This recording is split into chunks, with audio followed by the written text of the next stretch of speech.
comme j'ai dit, le tout c'est de savoir de quoi nous parlons. Si on parle des prescriptions coraniques, on ne parle pas du tafsir. Tafsir, effectivement, ça peut être influencé par un contexte, etc.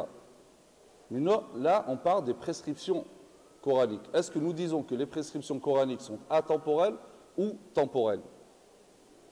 Donc, et si nous faisions la distinction entre le domaine de l'ibadat et le reste, il faut aussi une norme. D'où, qu'est-ce qui m'a permis de faire cette distinction? Et finalement, pourquoi ne pas attaquer aussi le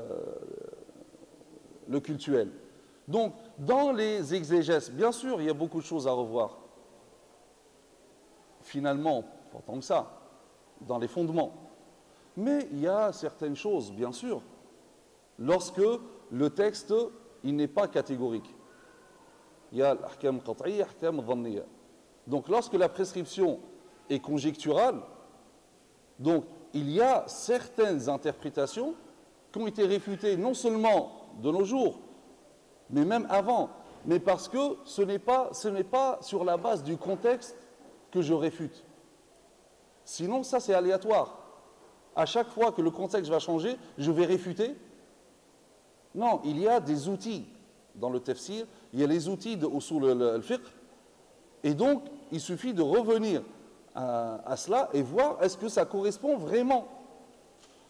Et c'est ça en fait la réforme. En fait, une réforme c'est quoi? Lorsqu'on veut rénover, on veut restaurer un monument, d'accord? La restauration d'un monument, je ne vais pas changer les fondations, les piliers et reconstruire quelque chose de nouveau. Sinon, là, je n'ai plus le monument. Mais il faut essayer d'enlever tout ce qui s'est, avec le temps, attaché, accroché à ce monument. Donc, je l'enlève pour rétablir ce monument comme il est à l'origine. Ça, c'est le travail que nous devons faire. Qu'est-ce qui s'est accroché à l'islam et qui ne fait pas partie de l'islam? Là, oui, je suis d'accord. Et ce travail-là, ça fait des années que les savants le font, et même des siècles.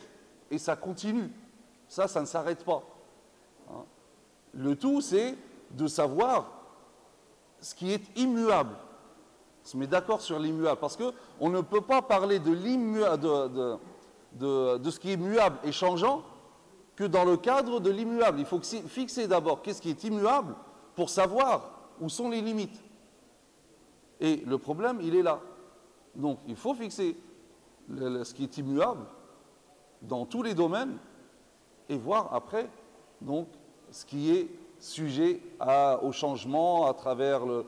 Et ça, la notion existe même chez les fuqaha. La fatwa qui change en fonction du temps, de l'espace, de la situation, de l'usage, etc.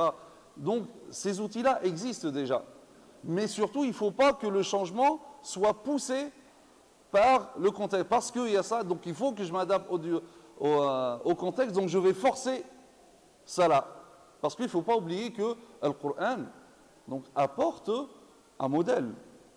Et ce n'est pas le contexte qui s'impose au Coran. Sinon, même en Arabie, alors il y avait le contexte, donc le prophète sallam aurait pu dire aussi, maintenant l'usage c'est ça, donc on peut...